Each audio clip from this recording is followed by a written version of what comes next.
our best of 2024 on this Sonic Obsession.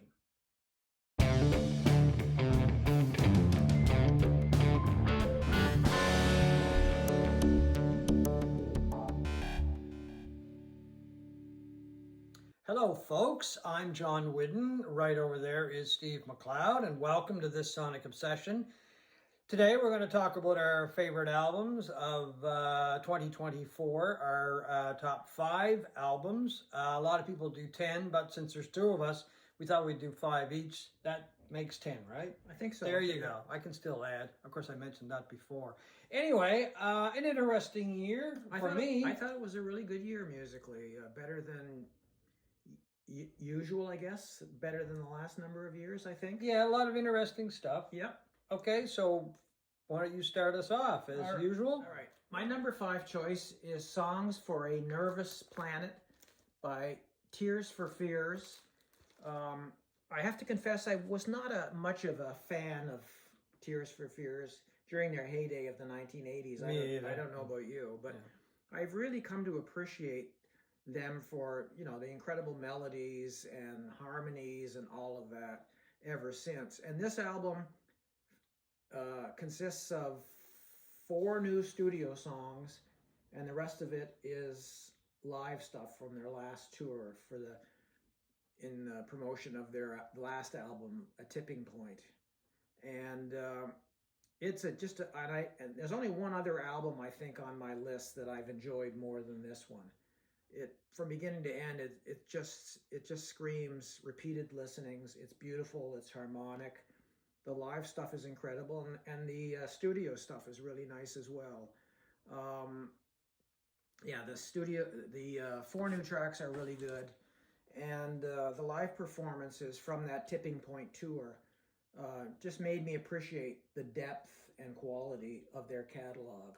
Maybe other people knew that, but I didn't until now, and I think it's just a wonderful album. Songs for a Nervous Planet. Yeah, I didn't even know they were performing. I mean, until you had mentioned that album a few weeks ago, and I was surprised that they even had a new album. I'd seen it before you mentioned it, but I wasn't a big fan of Tears for Fears, but I didn't dislike the band.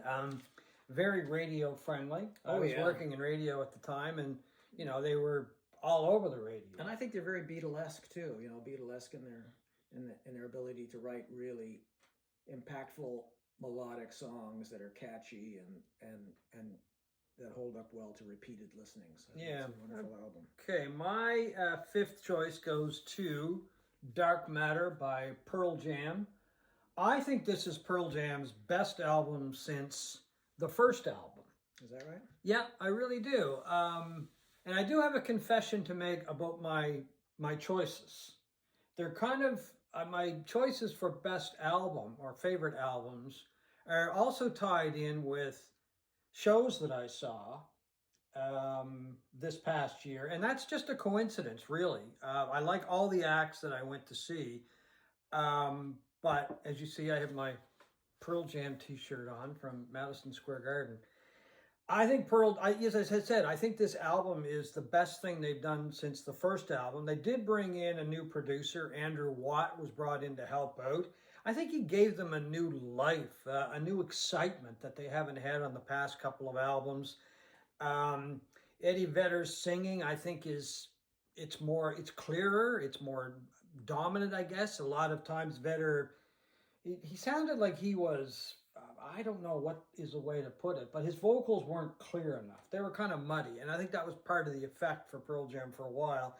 But with this album, I think the vocals are a lot clearer. The instrumentation by the guys in the band, especially Mike McCready and Stone Gossard, I think one of the great guitar duos of all time. They shine on the album, as do the other members of the band.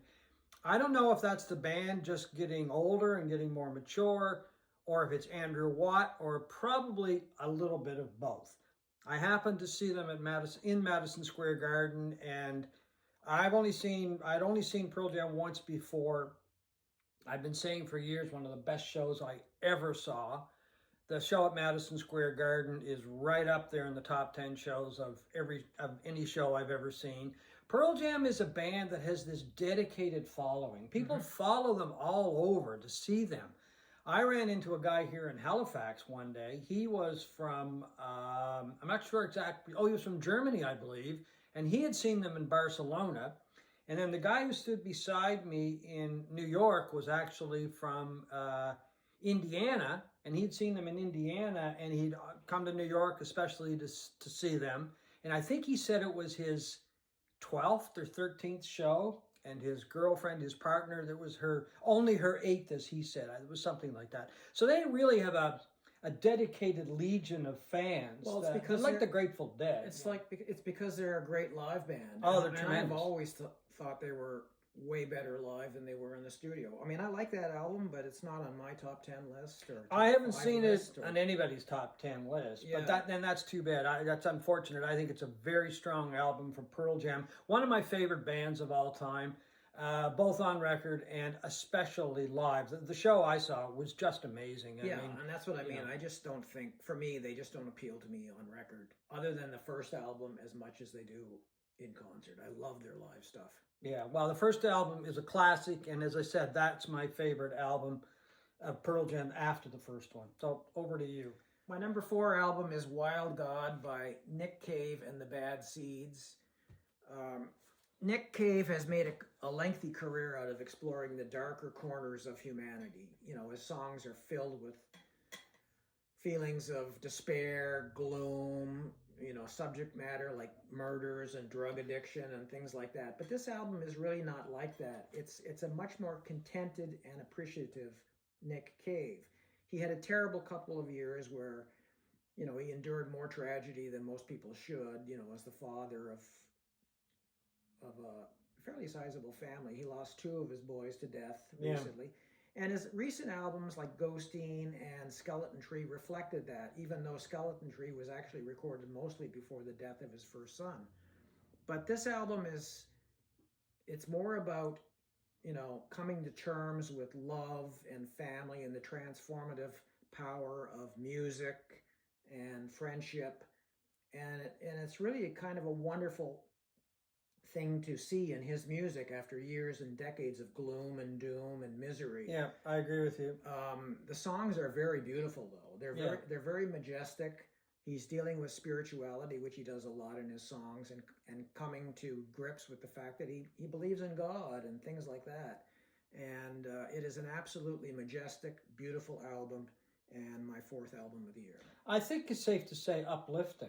Yes. As well. I mean, there were tunes on that album that I found joyful and uplifting, and I was really surprised when I heard the album, and because it's on my list as well, and it's just, I think, a tremendous album. And yeah, he's away from, not entirely, but he's away from the darkness. So there is a darkness still to the music. Well, I think there will always be with Nick Cave. To the music itself, but Yeah. there's a majesty to the music as well. And he really has become one of the last remaining people on my must-see lists live. I've never seen Nick Cave live. You haven't either. No, and he's playing in North America he's playing in North America next year, so it's on my love to see list for the upcoming year. So anyway, my next choice, my number 4, and we'll be back to Nick Cave in just a little while. My number 4 is from another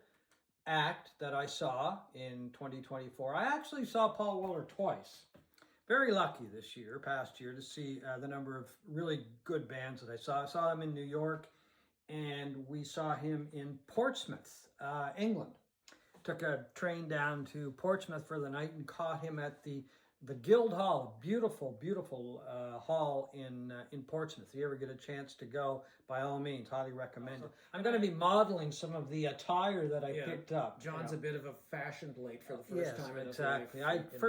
One of the first things I do is go to the merch table and see what's there. Oh, that's nice. Yeah, it's the same What's the name of that? Is that his age in this? Is that what? Yeah, he turned 66 just as the album was coming out. I think it was either a day before or a couple days before or a couple days after. Anyway, I'm a huge Paul Weller fan. He did get a pretty good reception when I saw him in New York. The hall wasn't full, unfortunately.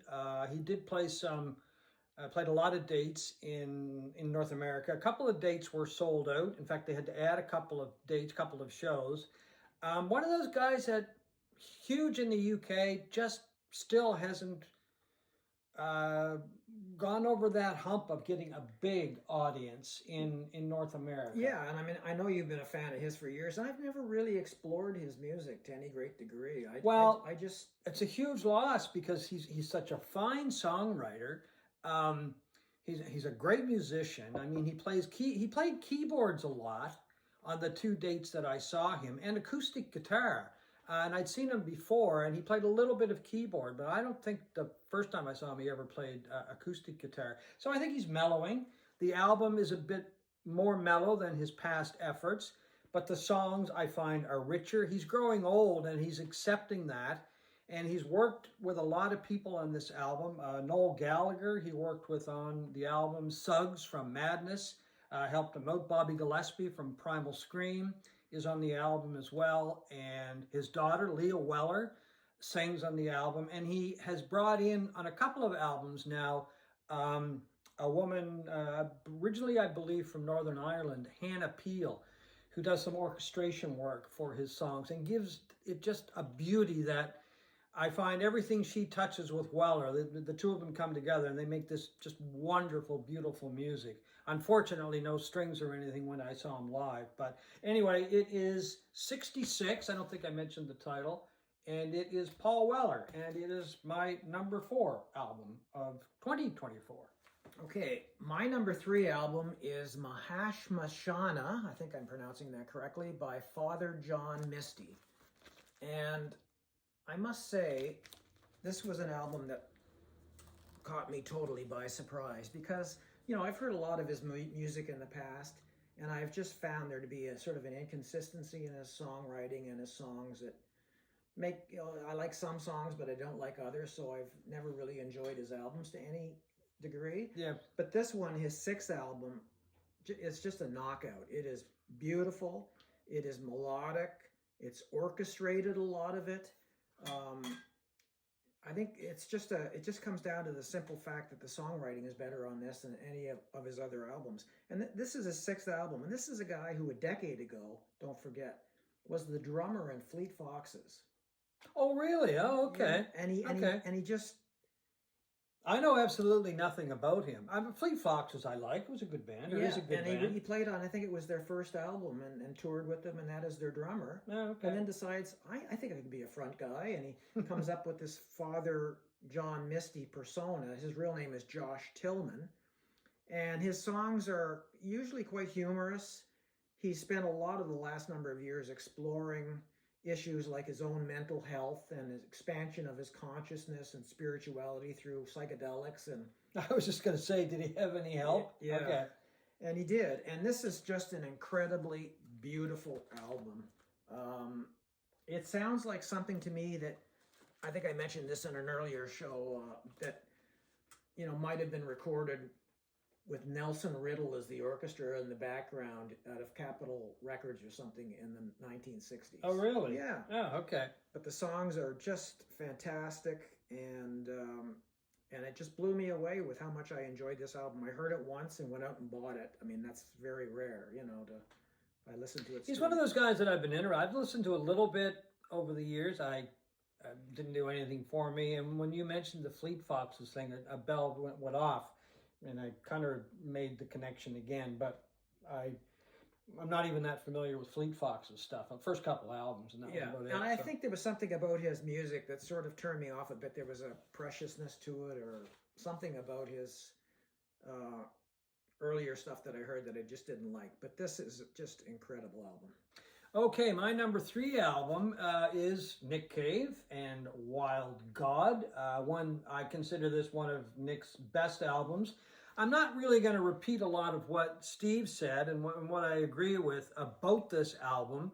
I did find it joyful in many respects and enlightening, and it was just like the mood was much better on this album, and it was much more positive. I even found myself kind of dancing to some of the tunes on this album instead of, you know, being very dark and bleak, like especially Ghostine and the Skeleton Tree. So I think Nick he's done a not a 180 because he's always going to be dark. I mean, his name alone will always make him dark. When I hear cave, I think of a dark cave somewhere. It's very appropriate. Actually. Yeah, but this is just a tremendous album.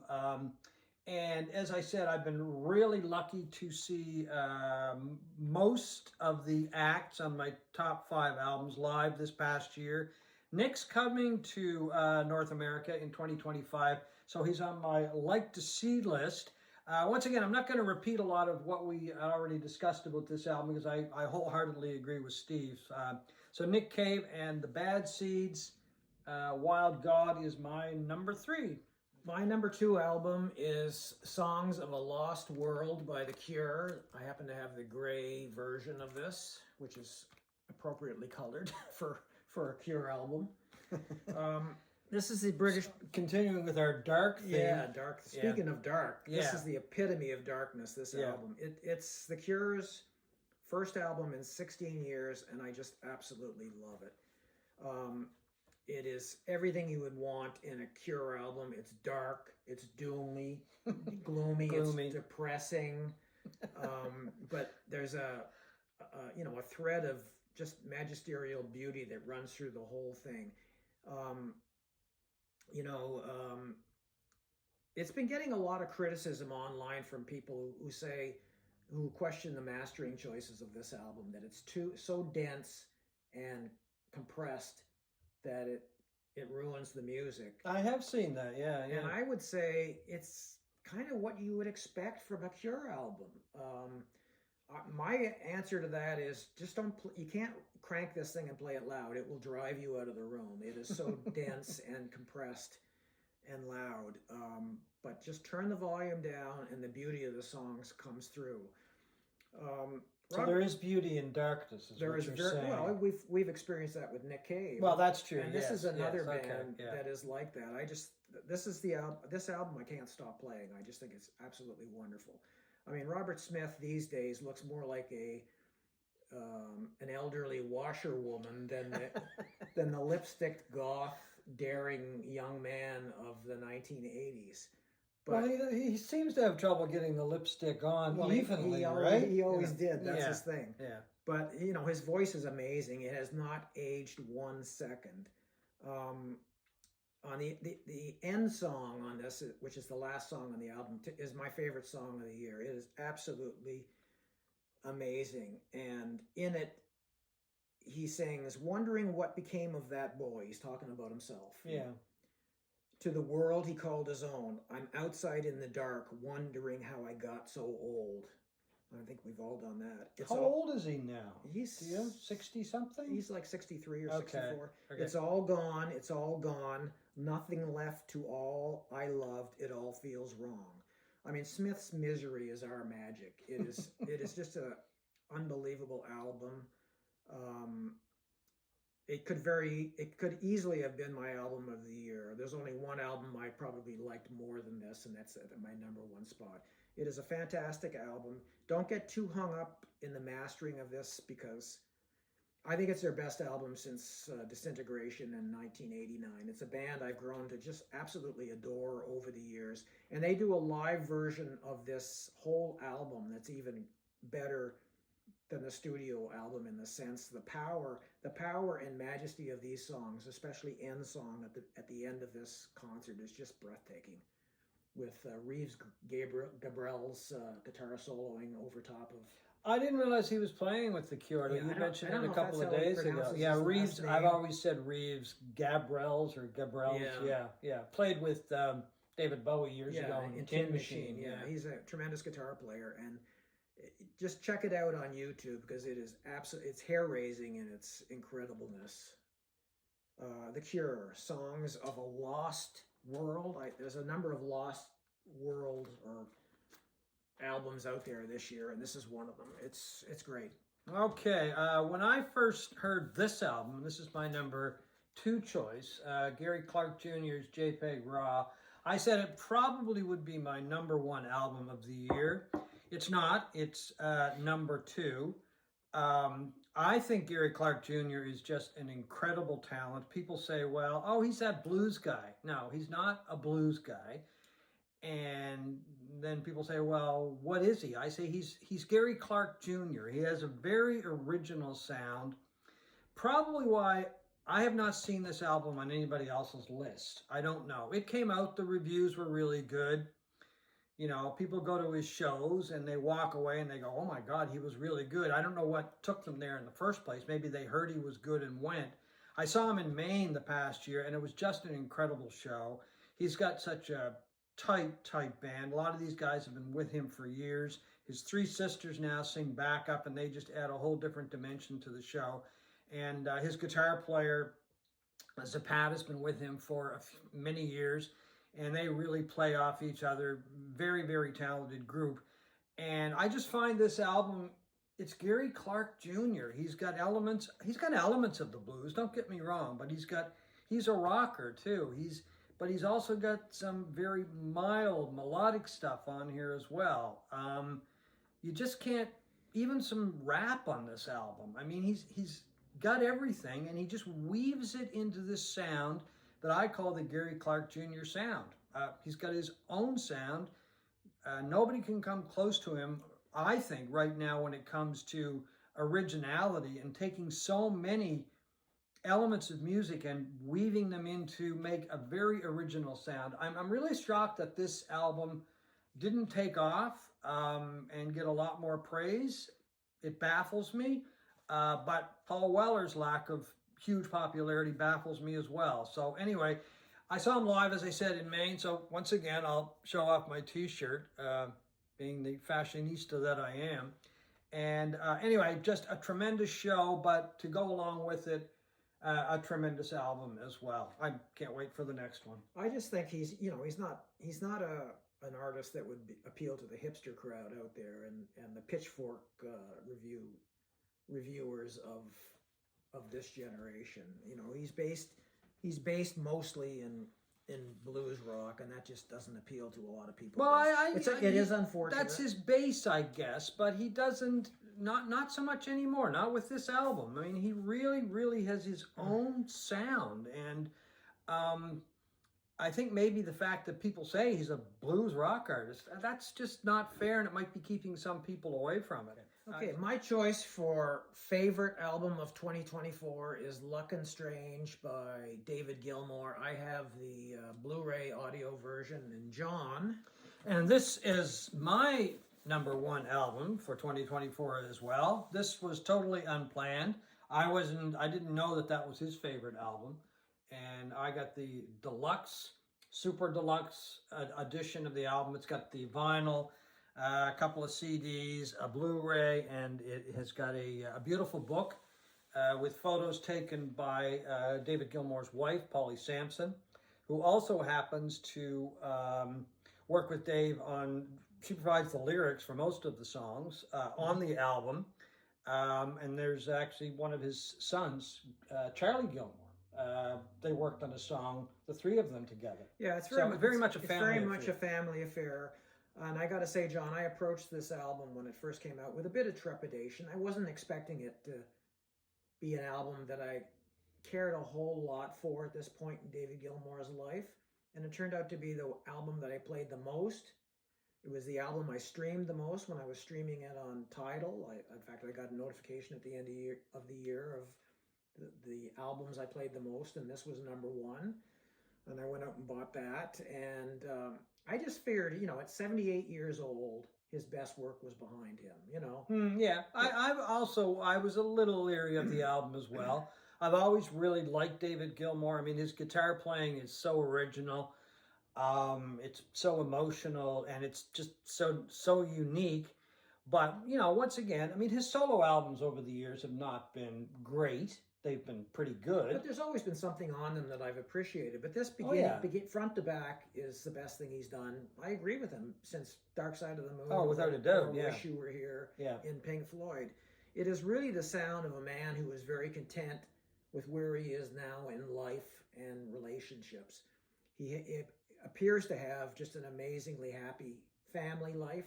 Well, as we mentioned, the number of people from his family that help out on the album or work with, I don't want to say help out, work with him on the album, plus the incredible duet that, or the incredible singing of his daughter, Romany Gilmour, on the album. And I was wondering about that. I was a little bit cynical about that, Yeah. but she's got a tremendous voice. Yep. And they really feed off each other, especially live. I don't think the album does justice to the interplay that these two have developed over time, probably since the tour began. Yeah, Because we were lucky enough to see him live. I saw him at Madison Square Garden once, and you saw 2 nights at the Royal Albert Hall in London. which were incredible. And they were once just- again, being on my fashion statement, there's my Luck and Strange t-shirt. So Yeah, and they were just one of the best concerts we've ever seen, and I think you've kind of feel. Oh, two of the best shows I've ever seen. First of all, it's David Gilmour. Second of all, an incredible band. And third of all, the Royal Albert Hall. So, I mean, and we really lucked out and saw 2 nights. My wife keeps saying we should have gone a third if we could have got tickets. But anyway, maybe the next time he tours, because who knows, he might. He seemed to have a lot of energy. But you're right.